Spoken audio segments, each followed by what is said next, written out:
Welcome to the San Antonio Alumni Chapter's Good Health Wins program. Good Health Wins is a collaboration of the National Council of Negro Women, NCNW, and Vaccinate Your Family. The purpose of Good Health Wins is to create a network of national and local partners to assist with vaccine education and awareness. Kappa Alpha Psi Fraternity Incorporated is a corporate sponsor and national partner of Good Health Wins, while the San Antonio Alumni Chapter is the local partner that has supported the effort since the beginning of the pandemic. The San Antonio Alumni Chapter also partnered with ADMT Solutions Home Health to conduct local vaccine pop-ups, COVID testing, and vaccine education. The work and experience led to ADMT Solutions being selected as one of 10 agencies to assist Metro Health with vaccine education via a grant from the CDC. Now, to bring it full circle, the education resources provided by Metro Health were created by Vaccinate Your Family, which is a part of Good Health Wins.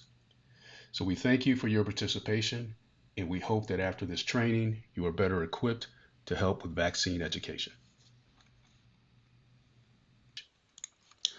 When it comes to our mission and value proposition, ADMT Solutions delivers compassionate, caring services to help our clients and patients improve their quality of life. Our service delivery will demonstrate that we are the team always doing more than to meet each client's needs. Be sure to complete the pre-test before viewing this session. The name of this module is How to Debunk Misinformation and Bolster Vaccine Confidence. The objectives: at the end of this presentation, you'll be able to explain the history of vaccine opposition, discuss factors that influence vaccine confidence, review what research says works to bolster vaccine confidence, debunk misinformation, spot tactics used to spread information, and promote vaccines within your community. I know that we're hearing a lot about misinformation right now. But misinformation about vaccines is actually not a new phenomenon. It's been around as long as vaccines have. If you remember from Module 1, the first vaccine was made using a virus that causes cowpox, a virus that was similar to smallpox. Because the viruses were so similar, by getting cowpox and recovering from it, people were better protected against smallpox. It was revolutionary. But a lot of people were terrified of the idea of purposely infecting themselves with a disease that affects animals. Misinformation started spreading around that time, suggesting that because it was made using cowpox virus, it would turn people into cows or cause cows to start sprouting all over their bodies. This, of course, wasn't true, but it was a myth that spread at that time. As we started developing more vaccines and new vaccine technologies, concerns and misinformation about vaccines has shifted, almost like a game of whack-a-mole. We'll cover some of the most common misconceptions and misinformation circulated about vaccines today, but we'll also talk about the toolbox we can use to address this misinformation, as well as where you can go to verify claims that might crop up in the future, so that when new myths circulate, you'll know how to address them. Unfortunately, there's a whole community of anti-vaccine activists that spread misinformation about vaccines, jarring, scare people away from vaccinating themselves or their families. They use a wide variety of techniques to spread misinformation.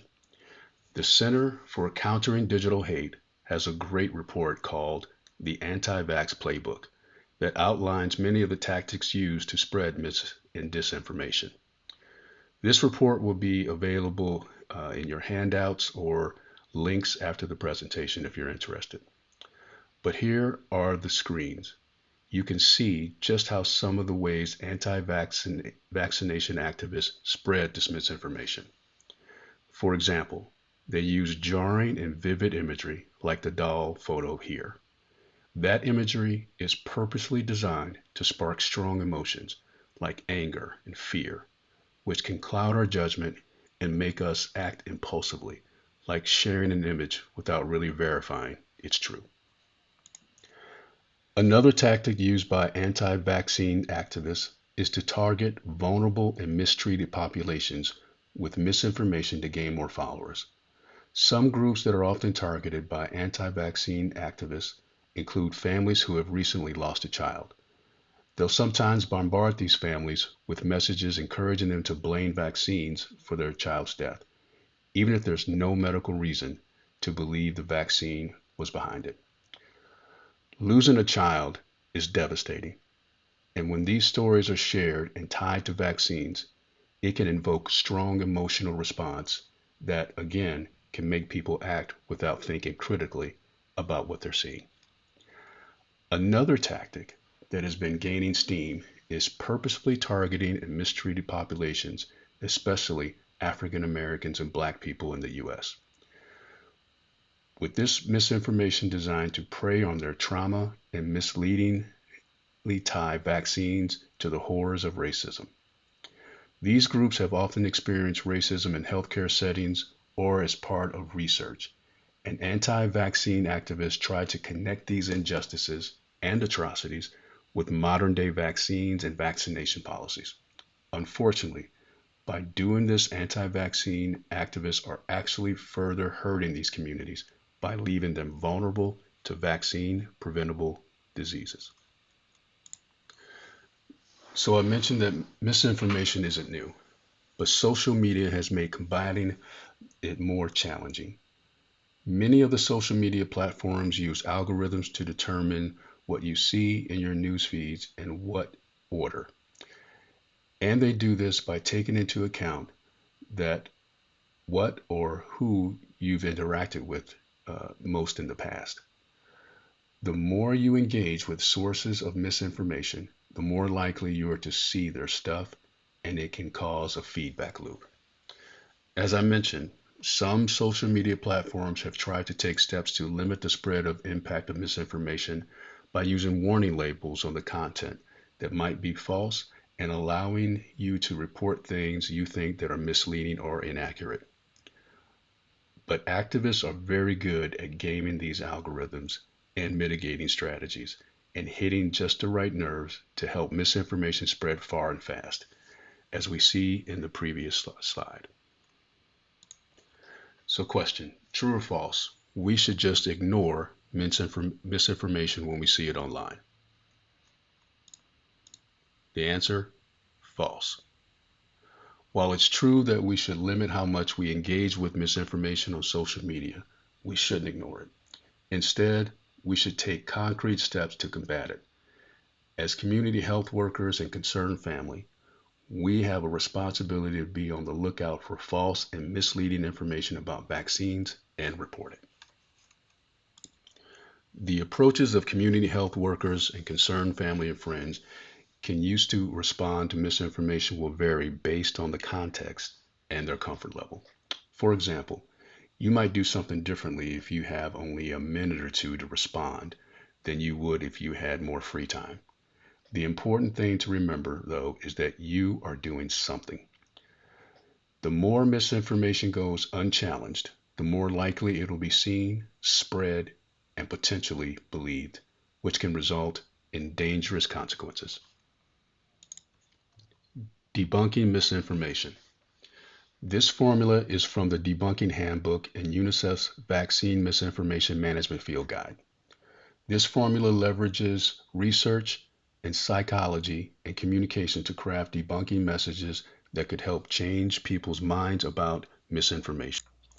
First, we start with a fact, and this fact should be just as eye-catching or sticky as misinformation usually is.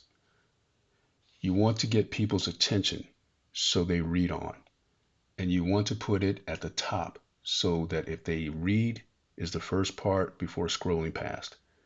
You sow that seed of doubt that the misinformation might not be true. Then once you kick it off with a sticky fact, let people know about the misinformation that you're debunking.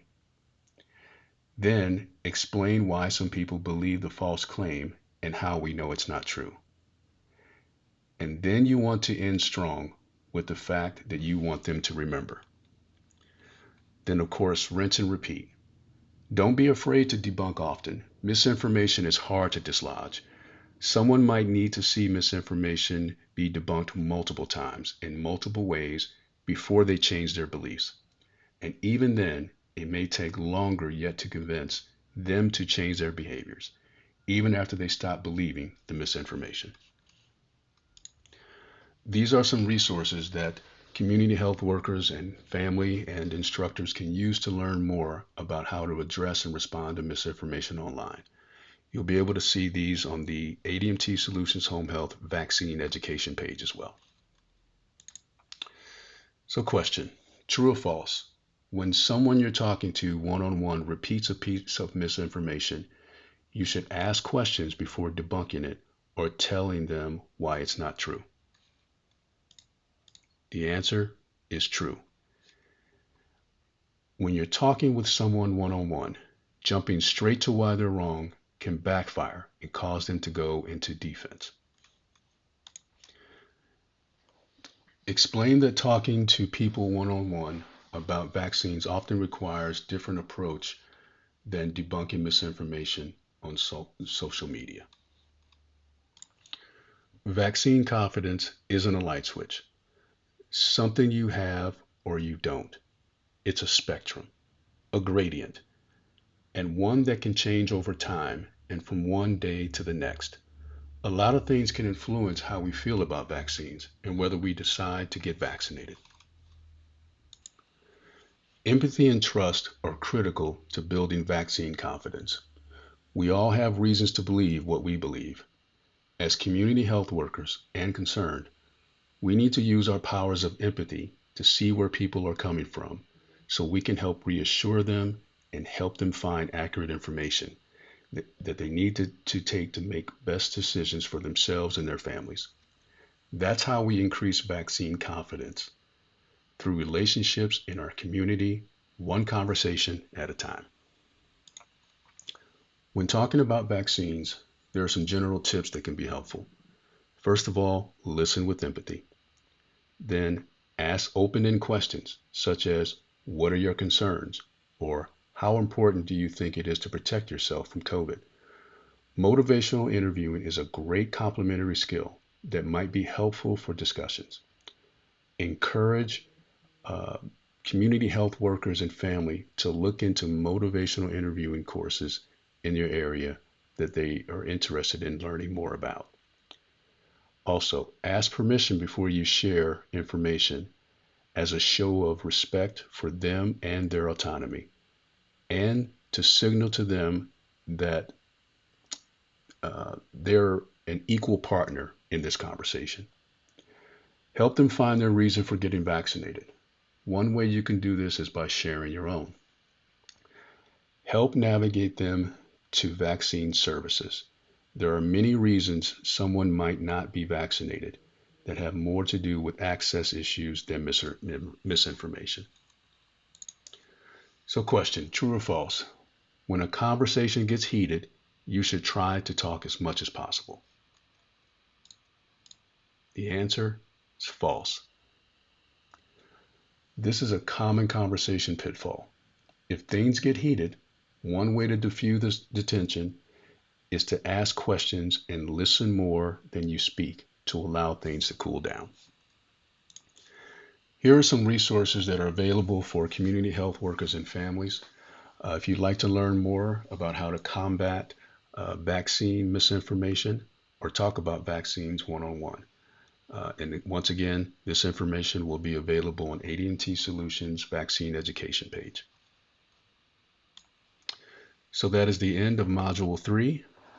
Please take time to fill out the post test for this session so that you can get credit. Thank you for listening.